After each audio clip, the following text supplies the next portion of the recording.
একটা গল্প হয়তো আপনারা সবাই শুনেছেন। রাস্তা দিয়ে না, সরি, জঙ্গল দিয়ে তিনজন ভদ্রলোক হাঁটছিল। তো এখন হাঁটতে হাঁটতে এক পর্যায়ে গিয়ে প্রথম ভদ্রলোকটা একটা জায়গায় লাফ দিল, লাফ দিয়ে চলে গিয়েছে। তো সে সামনে গিয়ে দাঁড়ালো যখন, পিছনের যে দুজন ছিল তারা ওই জায়গাটাতে আহ, লাফ দিয়ে দিয়ে পার হলো।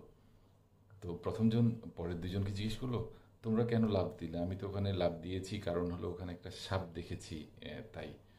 তো পরের ওদেরকে জিজ্ঞেস করলো, তোমরা কি সাপ দেখেছো? বলছে না, আমরা তুমি লাফ দিয়েছো তাই আমরাই লাফ দিয়েছি, আমরাও সিমিলার ভাবে লাফ দিয়েছি।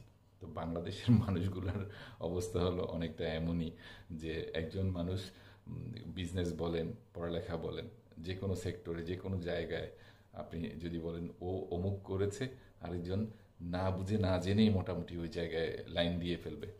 একজন রাস্তায় মনে করেন নেমে গেছে, একটু নিউজ দিছে, কেউ কোনো কারণ জানে না, নামছে দেখছে, পিছনে পিছনে আরো অনেকজন নেমে যাবে। এগুলোর মূল অন্তর্নিহিত সমস্যা হলো বেকার সমস্যা। মানুষ যদি কোনো কিছুতে বিজি থাকে, তার নির্দিষ্ট ডায়াগ্রাম থাকে কাজের, নির্দিষ্ট কোনো দায়িত্ববোধ থাকে, তারা এসবে জড়িত হয় না। তো এই অজানা অবস্থায় শুধু শুধু কৌতূহলী হয়ে, আগ্রহী হয়ে, যাদের অবসর সময় আছে, তারা যে এই লাফালাফি করে, কি পরিমাণ মানুষ লাফালাফি করে রাস্তাঘাটে আপনি খেয়াল করুন। সবার দেখবেন আচরণ সবসময় একটা খারাপ টাইপের আচরণ থাকে। এর অন্যতম কারণ কিন্তু সবাই মানসিকভাবে হতাশাগ্রস্ত। আর হতাশাগ্রস্ত মানুষ তখনই থাকে যখন তার আর্থিক সচ্ছলতা থাকে না। তো এই সিমিলার কন্ডিশন প্রবলেমগুলো থেকে তো উঠে আসার জন্য আমাদেরকে কাজ করতে হবে। আমার ধারণা হয় না কোনো সরকার পক্ষ এই ধরনের জিনিসপত্র নিয়ে চিন্তা করে, বা মানুষ নিজেকে নিয়ে এতই ব্যস্ত যে এই কি ফ্যাক্টরসগুলোকে কখনোই মনে হচ্ছে ভাবে না। যার কারণে এই বিশৃঙ্খল পরিস্থিতি দিনে দিনে কিন্তু বিশৃঙ্খলায় আর রূপ নিয়ে যাচ্ছে। কিভাবে একজন আরেকজনের মাথার উপর পা রেখে কাঁঠাল খাবে, কিভাবে একজন আরেকজনকে বাদ দিয়ে তার মাথার উপর দিয়ে নিজেরটা আগে পাবে, শুধু এই চিন্তায় ব্যস্ত। কি যে হবে, আমাদেরকে এই জিনিসগুলোকে খেয়াল রাখা উচিত। ন্যূনতম মনুষ্যত্ববোধ দেখিয়ে নিজেকে উন্নতি করার জন্য এই জিনিসগুলো নিয়ে ভাবা উচিত।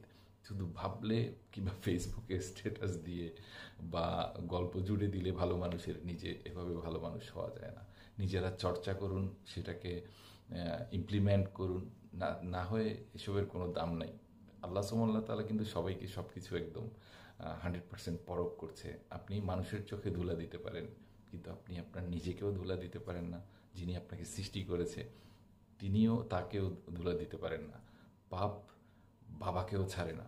আপনি আজকে পাপ করছেন, সেটার কালকে শাস্তি পেতে